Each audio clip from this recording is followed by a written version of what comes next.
Assalamualaikum warahmatullahi wabarakatuh. Apa kabar? Semoga dalam keadaan sehat selalu. Selamat menjalankan ibadah puasa bagi yang tengah menjalankan. Semoga amal ibadah di bulan puasa dapat diterima oleh Allah Subhanahu wa taala dan berakhir menjadi pemenang. Dan semoga Ramadan kali ini jauh lebih baik dari Ramadan di masa lalu. Pada video kali ini, saya akan membahas mengenai bagaimana membangun hubungan anggota parlemen dan konstituen, serta apa yang menjadi tantangan dalam membangun hubungan tersebut. Tanpa berpanjang lebar, mari kita mulai pembelajaran kita. Dalam prinsip demokrasi perwakilan, penting untuk tetap menjaga keterlibatan masyarakat dalam proses memerintah. Michael Macy dalam bukunya Representative Democracy mengatakan pemerintahan oleh rakyat hanya dapat dipenuhi bila rakyat memiliki kemampuan untuk mengontrol kegiatan maupun perilaku dari wakilnya. From this perspective, kita dapat ambil kesimpulan bahwa wakil rakyat atau representatives merupakan agen dari rakyat yang jumlahnya lebih besar dari dirinya. Dan tugas wakil rakyat sebagai agen adalah menjalankan keinginan dan mengadvokasi kepentingan rakyat. Mari kita ukur bagaimana kondisi demokrasi perwakilan di Indonesia. Pada tahun 2017, Lembaga Riset Center for Strategic and International Studies, CSIS, menyatakan relasi antara anggota DPR dan konstituen di Indonesia rendah. Pernyataan ini didapatkan dari hasil survei nasional tahun 2017. Survei ini dilakukan atas dasar persoalan yang sama selalu dihadapi oleh Indonesia dari tahun ke tahunnya, yakni tingkat kepercayaan masyarakat terhadap partai politik selalu paling rendah. Hal tersebut membawa dampak persepsi negatif masyarakat atas anggota legislatif yang merupakan bagian dari partai politik. Di sisi lain, anggota DPR setidaknya dibekali anggaran, dibekali tunjangan, bahkan waktu khusus untuk melakukan kunjungan konstituen setiap masa sidangnya. Hipotesa penelitian ini menyatakan seharusnya makin intensif politisi bekerja dalam konstituennya, maka kualitas hubungan akan terbangun baik dan seterusnya akan menaikkan kemungkinan seorang politisi untuk terpilih kembali dalam pemilu legislatif berikutnya. Namun, hipotesa tersebut tidak terbukti benar dari hasil penelitian yang sudah dilakukan. Mengapa dalam kenyataannya hubungan dua arah tidak terbentuk karena kendala-kendala. 2 kali CSIS melakukan penelitian, baik di tahun 2013 dan 2017, dan keduanya menunjukkan kualitas yang rendah antara hubungan anggota legislatif dengan konstituennya. Setidaknya 80% dari konstituen tidak mengenali siapa anggota legislatif yang mereka pilih. Mari kita lihat pada tahun 2020, apakah pengawasan rakyat terhadap wakilnya mengalami peningkatan. Kita ukur dengan menggunakan variabel yang ada pada indeks demokrasi. Data 3 tahun sejak 2018 hingga 2020 pada variabel kebebasan berpendapat dan partisipasi politik dalam pengambilan keputusan dan pengawasan berada pada angka 56 dan 54. Tentu itu bukan angka yang baik, karena rate untuk kategori cukup saja ada di angka 70. Beberapa peristiwa besar bisa dijadikan contoh bagaimana ruang publik dibajak oleh oligarki dan negara, dan bahkan negara berlaku represif terhadap rakyat yang sedang menjalankan fungsinya mengontrol wakilnya. peristiwa penolakan Undang-Undang KPK. Setidaknya 1.000 orang ditangkap karena dianggap mengganggu keamanan. Lawan politik yang berseberangan di penjara seperti yang terjadi pada Habib Rizik ataupun Haris dan Fathia, aktivis HAM, menjadi tersangka setelah mengkritik penguasa dengan menggunakan Undang-Undang ITE. Kemudian juga muncul istilah buzzer dan sejenisnya. Hal-hal ini tentu dapat menghalangi berjalannya proses demokrasi perwakilan. Bila kita tarik kesimpulan dan kembali kepada apa yang dinyatakan oleh Michael Mazzei, dalam proses demokrasi perwakilan sangat penting bagi rakyat untuk dapat turut serta di dalam proses pemerintahan. Cara rakyat untuk terus ikut serta dalam proses pemerintahan di dalam sistem demokrasi perwakilan adalah dengan adanya fungsi pengawasan. Rakyat harus diberikan kontrol, hak kontrol untuk melihat hak kontrol atas perilaku dan aktivitas dari orang-orang yang bertindak sebagai wakilnya. Dalam konsep perwakilan, jumlah orang yang mewakili akan selalu lebih sedikit dibandingkan dengan jumlah pemilihnya. Mari kita lihat, di Indonesia, untuk ukuran pusat, Lembaga Perwakilan Pusat, terdapat 575 orang member parlemen DPR yang berasal dari 80 dapil di Indonesia dan ditambah 136 orang MP DPD yang berasal dari 34 provinsi. Nah, mereka ini 575 orang ditambah 136 orang ini adalah orang-orang yang dipilih untuk mewakili 192,84 juta jiwa. Lebih detailnya saya ambil data dari kompas.com. Wakil rakyat yang berasal dari PDIP terpilih di tahun periode 2019-2024 MP DPR RI adalah berjumlah 128 orang. 128 orang tersebut mewakili sekitar 27 juta suara.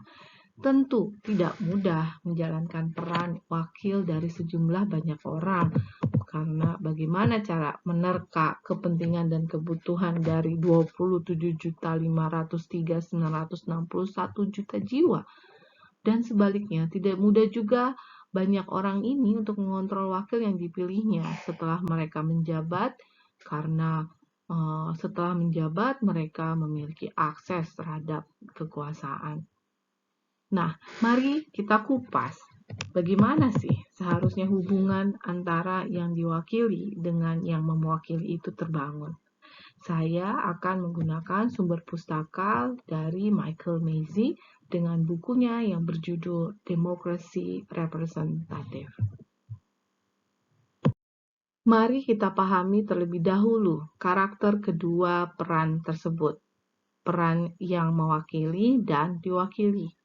Pada tabel yang sudah saya sajikan, mari kita lihat tabel di sebelah kiri Anda yang diwakili memiliki karakter antara lain adalah yang diwakili itu selalu citizens atau rakyat atau warga, dan jumlahnya selalu banyak, memiliki kebutuhan, variety, ya, memiliki kebutuhan, kepentingan, harapan yang beragam. Kemudian juga memiliki peran untuk mengontrol perilaku orang yang diberikan kekuasaan untuk bertindak atas nama mereka. Pada tabel sebelah kanan merupakan karakter yang mewakili. Karakter yang mewakili jumlahnya selalu lebih sedikit dari yang diwakili dan memiliki peran untuk memenuhi harapan dan mengadvokasi kepentingan orang yang diwakilinya. Kurang lebih, ilustrasi hubungan rakyat dengan wakilnya diwakilkan dari gambar di atas. Prinsipal adalah istilah Mazzei yang merujuk pada rakyat memberikan sebagian kekuasaannya kepada agen, istilah yang merujuk pada wakil rakyat. Agen bekerja atas dasar kuasa yang diberikan prinsipal. Bila pekerjaan agen sesuai dengan keinginan prinsipal, maka hubungan keduanya akan terus berlangsung. Yang menjadi persoalan adalah baik prinsipal dan agen memiliki kepentingannya sendiri. So, how do the MP build relationship with his constituent? Menurut Michael Macy, yang harus dipahami terlebih dahulu adalah bahwa citizens atau warga merupakan orang yang memberikan otorisasi, kewenangan, kekuasaan kepada yang diwakili untuk bertindak atas nama dirinya. Dengan demikian, citizens, akuntabilitas yang mewakili menjadi penting. Jadi, bagi citizen, akuntabilitas yang mewakili menjadi penting. Akuntabilitas adalah level tanggung jawab lebih dari sekedar bertanggung jawab. Akuntabilitas adalah bagaimana kemampuan seseorang untuk melaporkan apa saja yang sudah dilakukannya kepada publik. Citizen mempunyai hak untuk meminta penjelasan semua kegiatan dan keputusan yang telah dilakukan oleh yang mewakili. Bila citizen merasa tidak puas dengan hasil kerja yang mewakilinya, maka citizen berhak untuk mengganti orang yang mewakilinya. Itu adalah prinsip dasar yang perlu kamu pahami mengenai citizen atau orang yang diwakili, atau Macy menggunakan istilah principle. Dan berikutnya adalah agents. Agents merupakan orang yang mendapatkan kekuasaan dari orang lain untuk bekerja atas nama orang tersebut. Saya ulangi, agents merupakan orang yang mendapatkan kekuasaan dari orang lain untuk bekerja atas nama orang tersebut. Agents atau MP, member parlemen, adalah orang yang dapat memutuskan apa yang harus dia kerjakan sesuai dengan yang diminta oleh orang yang mewakilinya. Agents bekerja bertujuan untuk mendapatkan hal yang paling baik bagi kepentingan citizens, bukan untuk kepentingan dirinya sendiri. Dari penjelasan yang saya paparkan sebelumnya, dapat kita ambil kesimpulan bahwa hubungan terbentuk dari dua kepentingan yang berbeda dan saling berhubungan. Principal atau citizens memiliki kebutuhan agar keputusan atau kebijakan politik itu sesuai dengan kebutuhan, kepentingan, dan harapan mereka. Sedangkan agents atau member parlemen memiliki keinginan untuk meneruskan kekuasaannya sebagai wakil rakyat. So, hubungan ini terkadang tidak selalu mulus ya. Hubungan ini terkadang dibajak dengan hubungan yang bersifat transaksional atau patron-klien.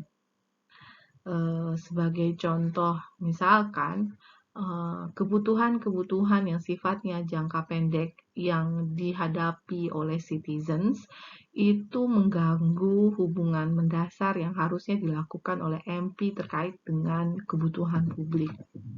Kebutuhan pribadi citizen, misalnya karena kemiskinannya dia tidak punya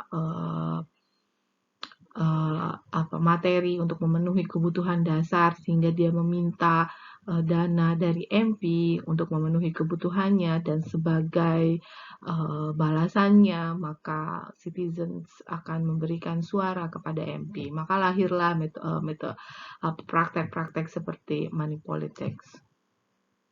Atau misalnya sifatnya misalnya di desa tersebut masjidnya rusak, butuh diperbaiki, lalu MP-nya datang membawa dana, padahal dananya juga dana dari APBN dan APBD juga gitu, tapi rakyat seolah merasa berhutang dan akan memberikan balasannya dengan memberikan suara. Nah, hal-hal yang tersebut itu dinamakan sebagai hubungan transaksional yang bersifat patron-klien, yang bisa dijelaskan dengan teori patron-klien. Mengapa hal itu terjadi? Mengapa ada patron klien? Mengapa ada transaksional? Ya, hal itu terjadi karena hubungan yang dibangun antara principal dan agents atau citizens dan member parliaments itu tidak dilandasi dengan nilai-nilai yang bersifat ideologis. Hubungan juga dibajak oleh sifat korup agents, ya, sifat korupnya MP.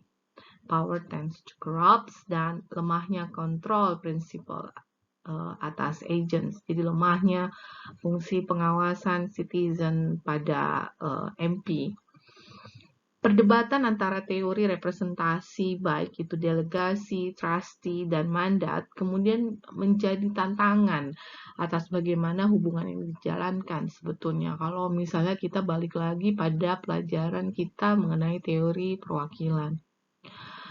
Kalau mengacu pada teori Michael Minte, memang dia mengarahkan bahwa teori perwakilan yang paling sesuai adalah dengan menggunakan teori delegasi, yakni MP hanya dapat bertindak sesuai dengan keinginan yang memilihnya, mengingat kekuasaan yang dimiliki MP adalah berasal dari pemilihnya. Namun kemudian dalam kenyataannya tidak semua citizens memiliki ketertarikan, kepedulian, bahkan informasi yang cukup sehingga terkadang agents atau MP memutuskan berdasarkan pengetahuannya sendiri. Ini menggunakan teori trustee. Jadi muncullah teori trustee di mana MP dianggap memiliki capability dan nilai altruism sehingga dia bisa memutuskan keputusan politik yang akan mengikat citizens karena dianggap dia punya nilai kebajikan dan lebih tahu banyak. Sayangnya, teori trustee ini terlalu beranggapan bahwa member of parliaments itu memiliki nilai kepatutan moral yang tinggi. But in fact, we all know that power tends to corrupt. And let's say in the modern days, the politic activity is organized in the political party, sehingga muncullah teori perwakilan mandat, di mana fungsi partai politik, as we know, sebagai sosialisasi, rekrutmen, dan komunikasi politik, itu diharapkan mampu menjaga MP agar sesuai dengan keinginan citizens-nya. Lagi-lagi dalam perjalanannya, partai politik ternyata bukanlah organisasi yang bersifat inklusif, tapi elitis. Sehingga MP lebih berperan menjadi juru wakil partai, rather than the citizen. But back to the basic, back to the principle, how is the relationship built? The relationship built because of two interests that's connected each other, di mana prinsipal menginginkan keputusan dan kebijakan yang dihasilkan dalam proses politik itu dapat setidaknya tidak mengganggu kepentingan dari citizens. Syukur-syukur dapat memenuhi kepentingan dan kebutuhan dari citizens, bahkan harapan citizens, ya. Sedangkan dari agents atau member of parliaments, mereka punya wish to keep going the power as a representative. Mari kita kembali pada hasil penelitian yang dilakukan oleh CSIS. Dari hasil penelitian tersebut disimpulkan ada beberapa faktor penyebab rendahnya hubungan antara warga dengan MP.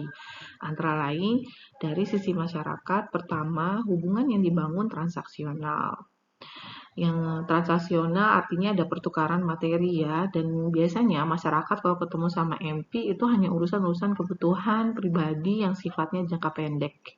Misalnya minta dana untuk uang kematian, minta dana untuk bayarin sekolah, bayarin kesehatan. Nah, kemudian selanjutnya yang menjadi persoalan adalah masyarakat nggak kenal siapa MP-nya. Mungkin cuman ketemu di saat kita jalan, ngelihat spanduk, melihat baligo segede gaban gitu ya. Selamat menunaikan ibadah puasa. Saya anggota legislatif gitu, DPR RI. Udah gitu doang. Tapi kita tidak tahu rakyat tidak tahu bagaimana menghubunginya, dia itu siapa, rekam jejaknya bagaimana, profilnya bagaimana, udah ngapain aja selama menjabat sebagai MP gitu. Karena banyak masyarakat di poin terakhir itu tidak pernah mendapatkan kunjungan dari wakilnya. Nah, ini juga menjadi persoalan. Kok bisa ya? Padahal MP dapat duit, dapat anggaran, dapat alokasi khusus untuk melakukan kunjungan ke tempat dapilnya dalam setiap masa sidang. Itu ada beberapa ya yang kalian kenal dengan istilah waktu reses ya. Kemanakah waktu reses? Kemudian masih hal yang sama, penduduk kota lebih mungkin mengenali dibandingkan penduduk desa, penduduk laki-laki, pemilih pria lebih mungkin mengenali wakilnya daripada pemilih perempuan. Fakta yang ditemukannya demikian. Kemudian partisipasi masyarakat di partai politik rendah. Ya, ini memang adalah kritik terhadap fakta yang kemudian menjadi kritik terhadap bagaimana pengelolaan partai politik. Ya, seperti kita ketahui, partai politik di Indonesia ini masih sifatnya sentralisasi, bersifat elitis, dikuasai oleh oligarki, ada kekacauan dalam hal soal rekrutmen politik, karena sifatnya tidak kaderisasi. Oke, dari sisi anggota legislatif, kita lihat yang pertama, sistem elektoral di sini di Indonesia partai politik itu punya peran dalam mencalonkan calon legislatif dan biaya kampanye itu mahal karena dapilnya luas ya, masyarakatnya ya, dapilnya luas, kondisi geografis itu luas. Jangan kamu bandingkan Jawa deh, kamu bandingkan di Papua misalnya, ongkosnya mahal karena tidak bisa dengan jalur darat, harus jalur udara. Atau di Kalimantan, jarak antar desa itu sama aja kayak jarak antar kabupaten kalau di Banten. Saya pernah ngalaminnya, jauh banget gitu. Dan itu effortnya luar biasa. Dari satu desa ke desa lain, sedangkan jumlah pemilihnya cuma sedikit gitu. Jadi berhitunglah anggota legislatif itu ketika sedang melakukan reses karena uang resesnya nggak cukup nih gitu, untuk menjangkau masyarakat yang lebih luas. Kalau dengan cara tradisional, mungkin kalau dengan cara teknologi ya harus ada inovasi lah dalam hal mendekati warga untuk mensiasati tadi biaya mahal dan dapil yang sangat luas. Sistem elektoral partai politik punya peran dalam mencalonkan caleg. Betul sekali, terkadang partai politik menempatkan calon legislatifnya atau MP-MP-nya itu di dapil-dapil yang bukan mereka kuasai gitu, atau tidak ada kaitannya dengan diri mereka. Misalnya saja hanya untuk meningkatkan elektoral suara aja gitu. Misalnya, oh kamu kan artis ternama, udah dikenal se-Indonesia, dimanapun kamu berada pasti kepilih. Ya udah, di provinsi ini aja nih, jumlah suara kita sedikit, jumlah pemilihnya banyak, kita butuh seseorang yang bisa ngebooster suara partai kita. Tempatkanlah di situ, terpilihlah dia. Tapi apakah dia punya pengetahuan? Nah, tergantung dari kemauan MP-nya. MP-nya mau nggak? Atau dia cuma hanya ingin mendapatkan posisi kursi MP aja biar keren. Saya artis, lalu saya menjadi anggota MP. It's so sad, itu menyedihkan sekali. Kemudian interaksi anggota DPR dan konstituennya tidak terkait dengan pelaksanaan fungsi anggota DPR. Ya ini sering banget gitu ya, ketika ada anggota DPR, ini pengalaman saya pribadi sih. Ketika saya mendampingi anggota DPR turun ke lapangan, isu yang dibawa oleh anggota DPR apa, yang ditanyakan apa. Memang harus multi talented sih kalau jadi anggota legislatif dan harus memiliki semangat mengadvokasi gitu, intinya itu. Kemudian yang terakhir, anggota DPR yang duduk dalam komisi tertentu dapat membawa hasil kepada konstituen, tapi ada juga yang komisi yang agak sulit gitu ya untuk membawa hasil. Contoh misalnya saya berada di komisi 1 yang membahas tentang hubungan luar negeri. Lalu saya turun nih ke dapil, ke kamu deh saya turun. Kamu adalah warga kota Serang. Saya turun dan saya menjelaskan bahwa hubungan Indonesia atau bagaimana Indonesia diplomasi Indonesia di PBB terkait dengan perang Ukraina dan Rusia. pasti kamu akan bingung gimana mengkoneknya gitu, menghubungkannya gitu. Koneksinya pasti agak nge-lag. Apa hubungannya sama saya? Yang saya butuhkan adalah lapangan pekerjaan karena saya adalah mahasiswa Untirta, bentar lagi lulus dan punya kekhawatiran. Lapangan pekerjaannya gimana? Kayak gitu kan. Nah, itu agak-agak sulit buat anggota DPR. Makanya saya bilang anggota DPR itu harus multi talented gitu ya dan inovatif untuk mensiasati keterbatasan yang ada di Indonesia terkait dengan sistem pemilunya, kondisi geografisnya, dan bagaimana kondisi masyarakatnya. Nah, ini adalah hasil penelitian CSIS tahun 2017 yang bagi saya masih relevan untuk masih relevan terjadi di Indonesia saat ini.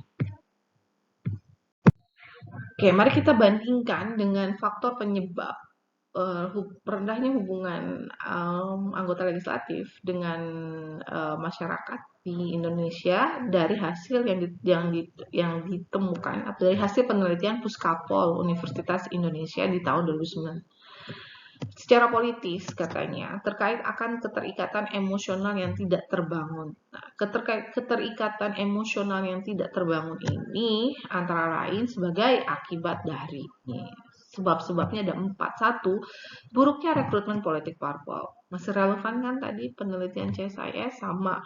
2, kapasitas anggota legislatif lemah. Relevan juga yang tahun 2017 masih terjadi. 3, pendidikan politik masyarakat rendah. 4, sikap masyarakat yang apolitis. Nah, yang dari sisi sebelah kanan, tabel kanannya adalah jarak terkait akan persoalan letak geografis, jumlah penduduk yang tersebar dengan wilayah yang luas, dan luasnya cakupan dan beragam kepentingan yang harus diwakili dalam tugas-tugas legislatif. Ya, begitulah Indonesia karakternya. Kepulauan, negara kepulauan dengan tingkat majemuk masyarakat yang sangat tinggi. So, saya bilang bahwa menjadi member of parliament di Indonesia itu nggak cuma hanya modal uang, modal terkenal doang gitu. Tapi kalau betul-betul yang menjadi wakil rakyat, ya bagaimana caranya gitu? Bisa menyambungkan diri dengan yang diwakilinya, bisa menyampaikan apa yang dibutuhkan oleh yang diwakilinya dengan kondisi keterbatasan jarak yang begitu membutuhkan ongkos yang mahal. Berikut adalah penjelasan mengapa hubungan rendah itu bisa terjadi.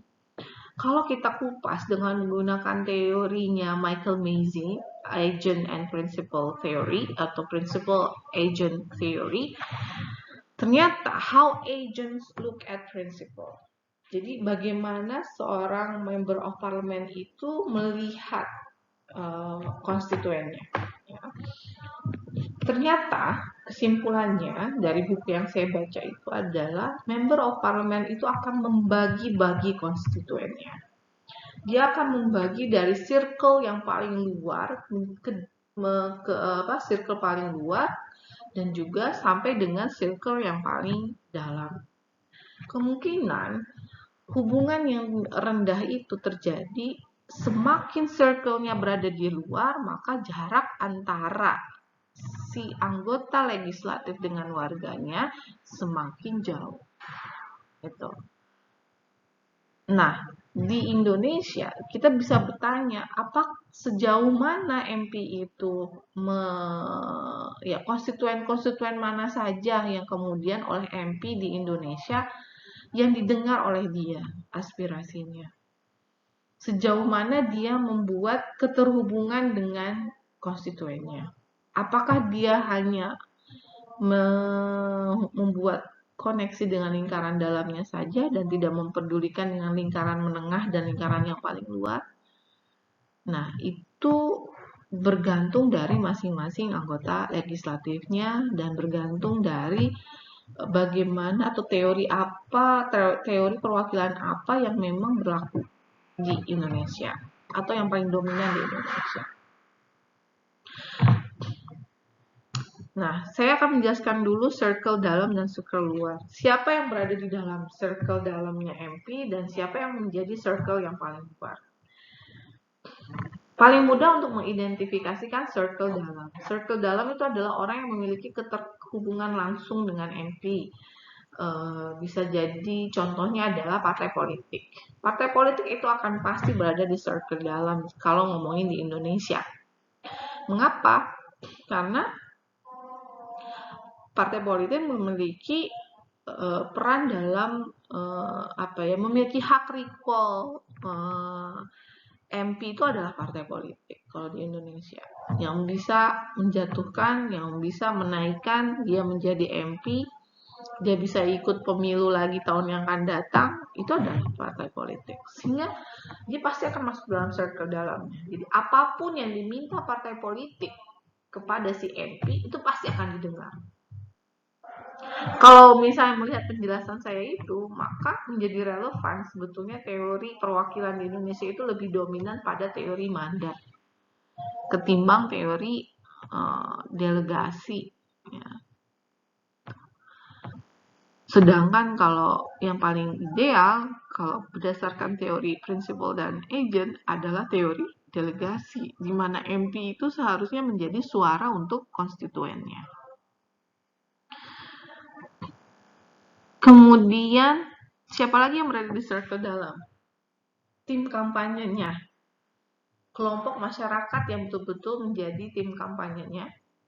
Kelompok masyarakat yang memberikan suara paling banyak ketika saat pemilu legislatif. Atau juga kekeluargaan, kekerabatan. Karena di Indonesia itu sifatnya sangat masih patron klien, lebih banyak dibayang-bayangi oleh patron klien dan sifatnya kekerabatan. Makanya berada di dalam circle dalam itu biasanya adalah kerabat. Jadi seperti itulah how agent looks at principle. Semakin konstituen itu berada di dalam circle dalam, semakin responsif agents ya, terhadap kepentingan dari konstituennya. Jadi MP itu, anggota legislatif itu akan semakin responsif gitu ya terhadap aspirasi yang disampaikan yang berada di dalam circle lingkaran dalamnya dibandingkan lingkaran luarnya. Nah, ini yang jadi dibutuhkan nilai-nilai kebajikan, nilai-nilai etik, nilai-nilai moral gitu ya. Seseorang ketika sudah duduk menjadi wakil rakyat. Lalu bagaimana strategi membangun relasi sebagai wakil rakyat dengan konstituennya? Saya kutip dari Puskapol UI, setidaknya ada 5 hal yang perlu dilakukan. Pertama, pemetaan konstituen. Sebagai wakil rakyat harus tahu dong dapilnya, profil warga di dapilnya, profil geografis dapilnya, supaya tahu potensi dan kelemahan dapilnya. Ini pentingnya melakukan pemetaan. Nah, setelah itu wakil rakyat akan mampu membuat circle, dari circle dalam sampai dengan perluarnya. Nah, sehingga nanti mampu membuat prioritas. Dan memudahkan bagaimana dia bisa mengadvokasi aspirasinya. Kedua adalah akses informasi bagi konstituen. Selama ini wakil rakyat sebetulnya lebih banyak tidak mengindahkan mengenai akses informasi bagi konstituen. Banyaknya wakil rakyat mengandalkan hanya dari tim kampanyenya saja untuk bisa mengkomunikasikan informasi kepada konstituen atau bahkan dia tidak mengindahkannya sama sekali. Padahal perlu loh konstituen mendapatkan info-info terkini. Kadang wakil rakyat mengandalkan media, dia menunggu untuk diwawancarai media. Padahal media itu mencari narasumber biasanya adalah wakil rakyat yang memiliki jabatan, wakil rakyat yang viral, wakil rakyat yang betul-betul populer, contoh dari artis gitu. Ya kalau ada media mewawancara. Oleh karena itu, penting bagi wakil rakyat juga harus proaktif mendekati media, mencari media, supaya mereka mau mewawancarai. Atau sebenarnya di zaman revolusi 4.0 ini juga bisa membuat media sendiri dengan memanfaatkan media sosial. Contohnya misalnya kanal YouTube Wakil Rakyat dari Karawang, Pak Dedi. Nah, itu adalah salah satu contoh pembuatan kanal komunikasi antara wakil rakyat dengan konstituennya. Yang ketiga, optimalisasi kunjungan reses. Nah, kita sering dengar kan, tadi pada slide sebelumnya juga sudah dibahas bahwa salah satu faktor tantangan hubungan antara wakil rakyat dengan konstituennya adalah biaya yang sangat mahal. Nah, sebetulnya wakil rakyat juga harus bisa mengoptimalkan dana yang selalu dibilang kurang ya untuk melakukan penjaringan aspirasi atau proses artikulasi kepentingan. Nah, sebenarnya faktor kesuksesan reses itu amat sangat bergantung pada strategi pertama dan kedua. Kalau pemetaan konstituennya sudah tepat, maka akan sangat mudah kemudian wakil rakyat untuk melakukan artikulasi karena dia sudah tahu prioritasnya kemana-kemana gitu. Kemudian yang ketiga adalah meningkatkan saluran dan kapasitas penyerapan aspirasi konstituen. Nah, itu dia. Kalau bisa untuk menjaring aspirasi anggota DPR, DPD atau yang wakil rakyat itu harus jangan hanya membuat satu kanal saja, arahnya satu arah. Jadi dia harus punya multiple cara bagaimana bisa menyerap jaringan aspirasi ke seluruh stakeholder. Nah, sebetulnya wakil rakyat itu tidak bisa bekerja sendiri. Dia harus memiliki manajerial sendiri, manajemen sendiri, organisasi sendiri, gitu ya, terlepas dari partai politiknya. Jadi untuk mengurus tugas-tugasnya dia harus punya kayak office gitu. Ada yang membantunya gitu. Nah, yang disebut sebagai tenaga ahli. Di luar negeri itu sudah dilakukan. Jadi setiap satu wakil rakyat selalu disokong oleh beberapa tenaga ahli. Fungsinya apa ya? Fungsinya itu untuk membuat planning, bagaimana menyerap aspirasi, membuat bagaimana setelah diartikulasikan kan harus diagregasikan. Dalam proses agregasi kan dia harus punya alternatif kebijakan untuk bisa menjawab aspirasi dari konstituennya. Setelah itu juga harus bisa membuat strategi advokasi gitu ya. Mengapa harus ada strategi advokasi? Nah, ini ada kaitannya dengan poin kelima, sinergitas internal dan eksternal partai. Strategi advokasi artinya bahwa kalau menjadi wakil rakyat itu poin berpikirnya adalah bukan sebagai direktur ya yang misalnya bisa memecahkan masalah dengan mengeluarkan kebijakan. Beda misalnya dengan presiden. Kalau presiden dia bisa langsung membuat sebuah keputusan, tapi kalau wakil rakyat itu kan keputusan berjamaah ya, keputusan yang bersifat kolektif, kolegial, sehingga tidak ada tuh yang berjuang sendiri bisa menang gitu kalau di lembaga perwakilan. Dia harus bisa menciptakan sebuah sinergitas baik dengan partainya sendiri ataupun dengan partai lainnya gitu. Makanya kita mengenal namanya koalisi-koalisi. Jadi harus dipahami kalau menjadi wakil rakyat untuk menggolkan kebutuhan konstituennya itu dibutuhkan kerja jamaah. Jadi butuh bergerak secara berjamaah untuk menggolkan sebuah kebijakan yang bisa berpihak pada konstituennya. Nah, untuk hal ini diperlukan keahlian lobby yang sangat cerdik. Nah, kurang lebih gambaran bagaimana sih alur aspirasi yang saat ini ya biasanya ini old fashion yang biasanya dilakukan oleh anggota DPD, anggota DPR.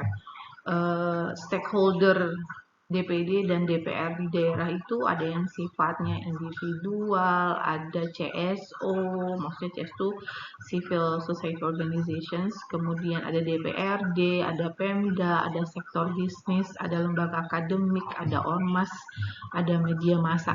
Jadi kalau bicara konstituen, bukan hanya konstituen masyarakat biasa warga negara aja, konstituen juga ada yang berupa organisasi-organisasi masyarakat, ada yang Bahkan pemerintah daerah juga adalah bagian daripada konstituen yang harus diperjuangkan oleh wakil rakyat di pusat.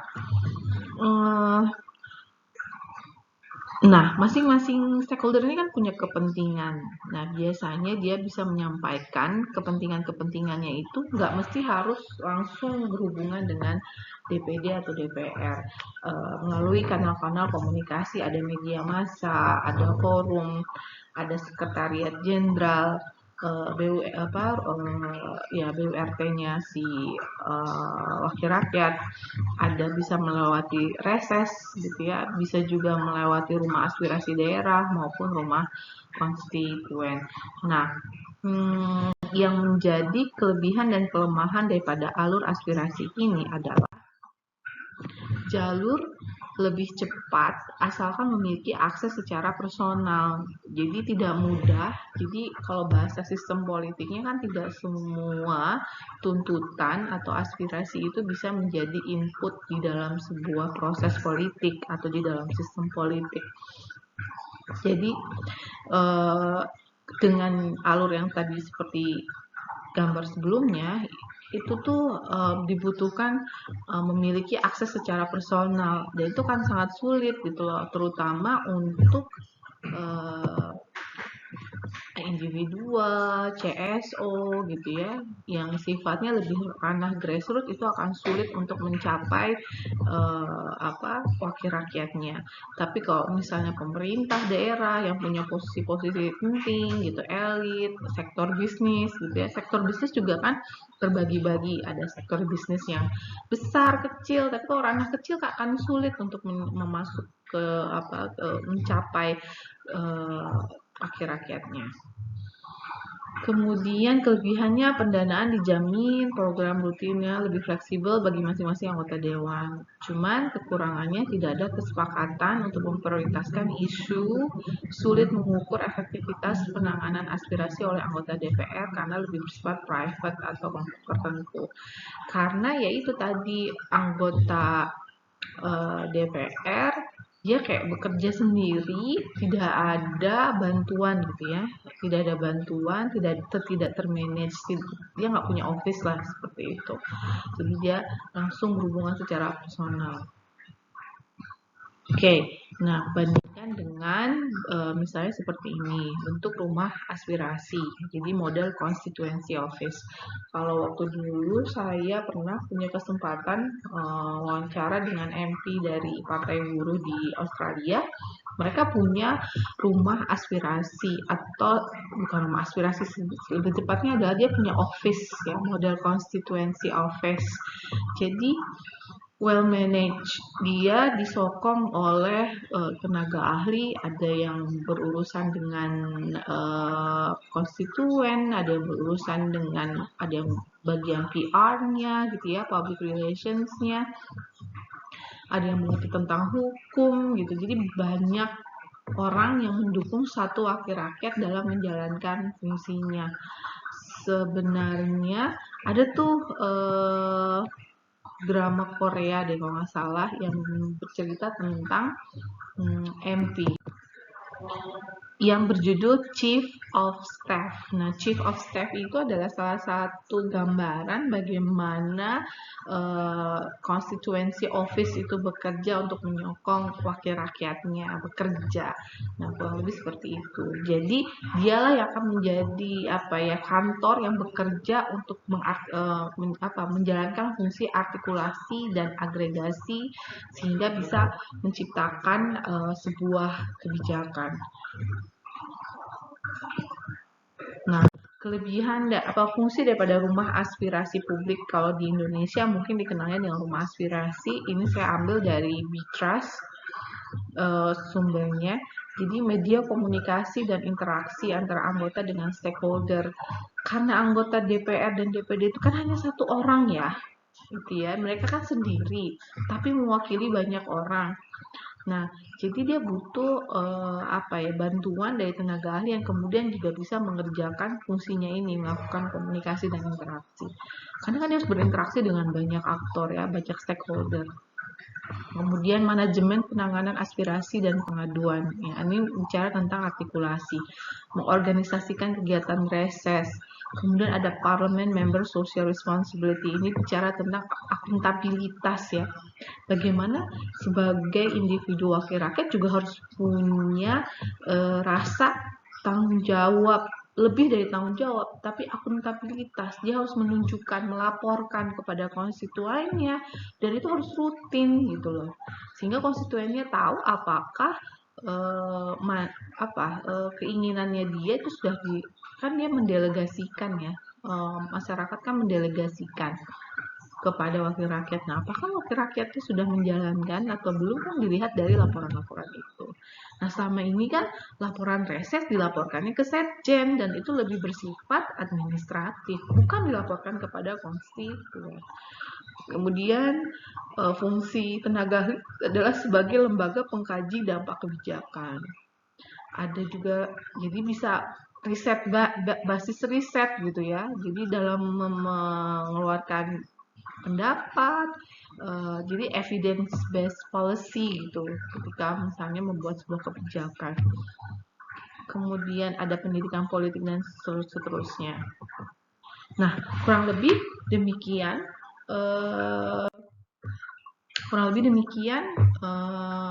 perkuliahan kita yang membicarakan tentang hubungan wakil rakyat dengan konstituen.